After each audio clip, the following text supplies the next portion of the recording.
Jadi katanya Ghazali, ya pingin bahagia itu simple. Kita sudah punya semua fasilitasnya. Allah sudah ngasih kita. Apa yang dikasih? Kenikmatan duniawi dan kenikmatan ukhrawi. Semuanya nikmat. Yang pertama, ini ranking 1, 2, 3, 4, 5 itu ranking. Ranking paling atas itu nikmat ukhrawiyah, nikmat besok di akhirat.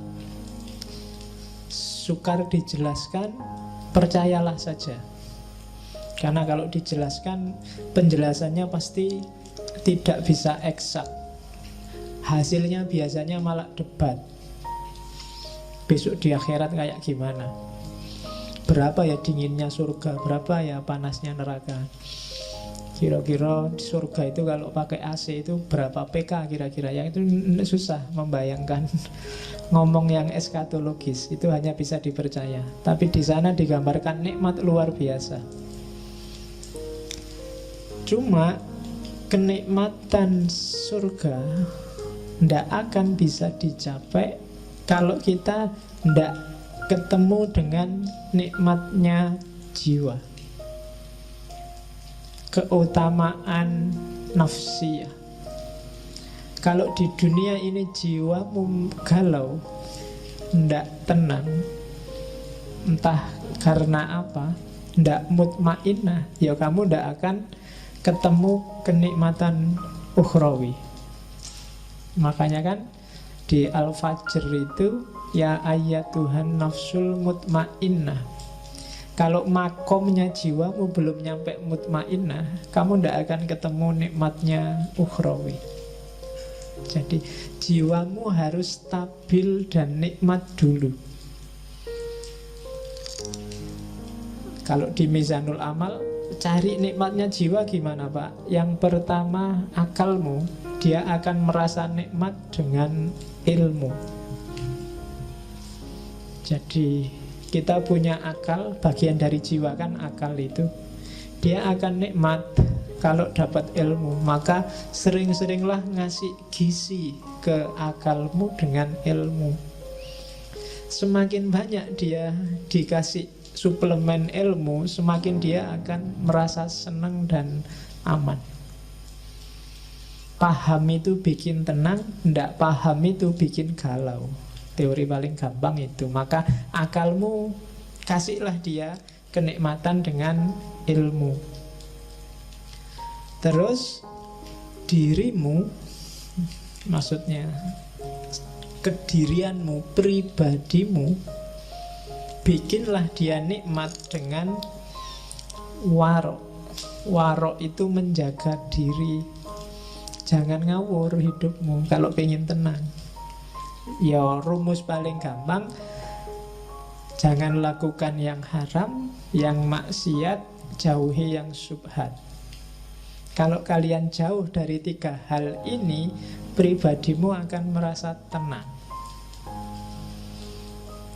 Jangan ketipu oleh enak sementaranya yang haram dan yang maksiat, apalagi yang syubhat. Jadi kalau akalmu selalu dapat suplemen ilmu dan dirimu terjaga dari yang jelek-jelek, kamu akan nyaman, jiwamu akan tenang. Terus yang ketiga, meskipun begitu, kamu juga harus memanjakan jiwamu dengan kesungguhan dan keberanian. Hiduplah yang serius, hiduplah yang punya cita-cita, punya target, dan berani. Yang keempat,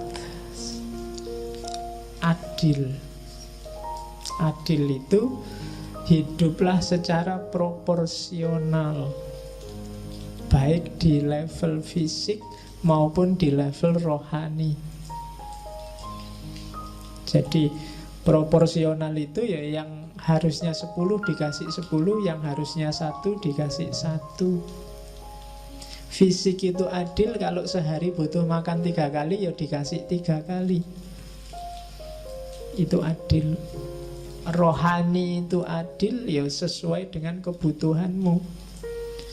Misalnya sudah waktunya nikah ya nikah aja. Sudah jatuh cinta waktunya pacaran ya jatuh cinta aja, enggak apa-apa. Nggak usah dibendung-bendung, saya anti pacaran Pak, nggak mau jatuh cinta Pak. Kalau jatuh cinta ya jatuh cinta aja, kenapa enggak? Wong itu fitrah. Yang nggak boleh kan melampiaskannya kayak gimana. Tapi yang fitrahmu untuk suka pada lawan jenis, bukan yang sesama jenis loh ya. Itu penuhilah, nggak apa-apa. Kalau ini terpenuhi, kamu akan utama jiwamu, nafsiyahmu tenang, mutmainnah, baru kamu dapat kenikmatan ukhrawi. Cuma syaratnya tidak akan sempurna jiwamu tenang kalau badaniyahmu tidak sempurna. Ya kayak tadi loh, kalau fisiknya tidak adil, waktunya ada makannya kamu puasa terus, harusnya ada tidurnya kamu pakai melek terus, jiwamu juga tidak akan tenang, tidak akan mutmainnah. Harusnya kamu kawin malah bisa 4 kok malah tidak kawin-kawin, itu tidak mutmainnah. Harus dibikin tenang. Karena nafsu itu kalau tidak kamu tenangkan, lama-lama dia akan meledak. Karena dia nuntut terus disuruh bungkem, nuntut terus disuruh bungkem. Pada saatnya dia akan menyusahkanmu.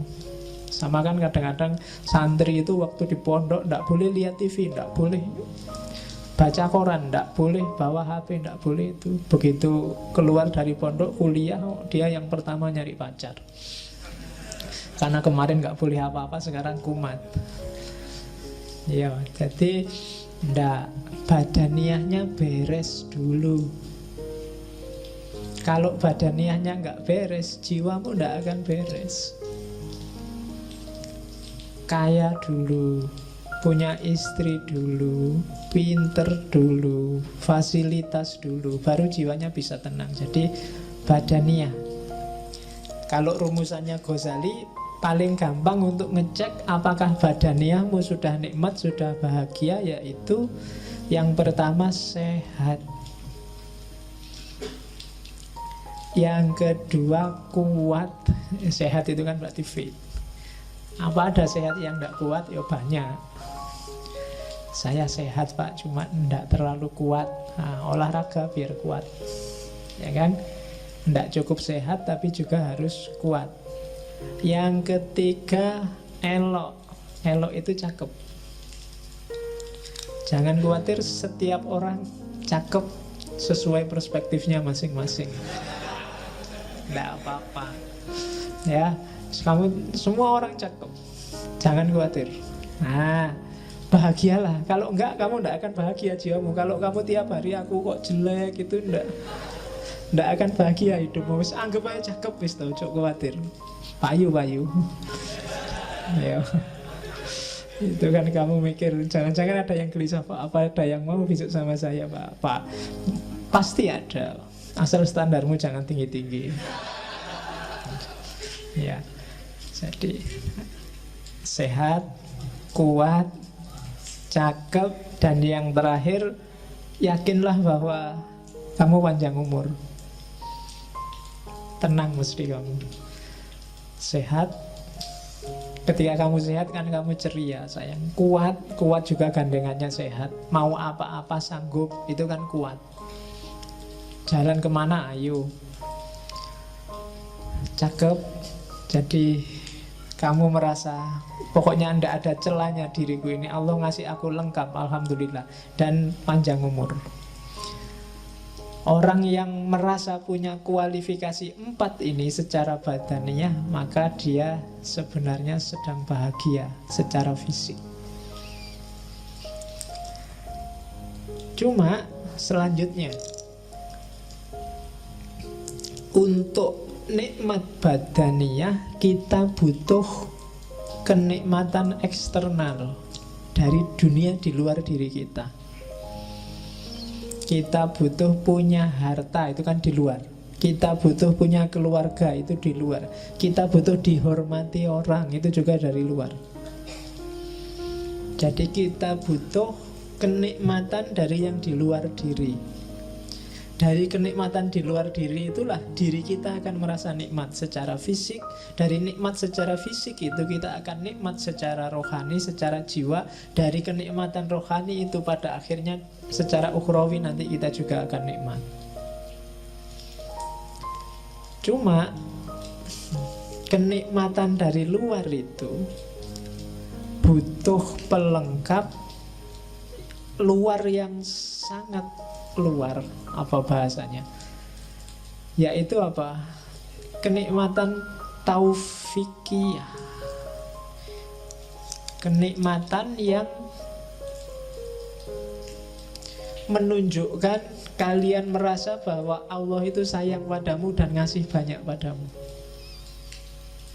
Sebagus apapun kehidupanmu hari ini, kalau kamu merasa dicueki Allah, atau apalagi Allah benar-benar cuek padamu, kamu gak akan dapat merasakan kenikmatan apapun. Kamu melakukan korupsi, enak loh korupsi itu, kamu dapat banyak uang, mau apa aja bisa. Tapi karena kamu tahu bahwa dengan kamu korupsi ini Allah tidak akan ridho padamu, maka tidak jadi nikmat. Kamu nyontek ujian, enak kan? Nyontek itu nggak perlu capek-capek belajar, bisa langsung jawab, dan bener lagi, dan bagus lagi.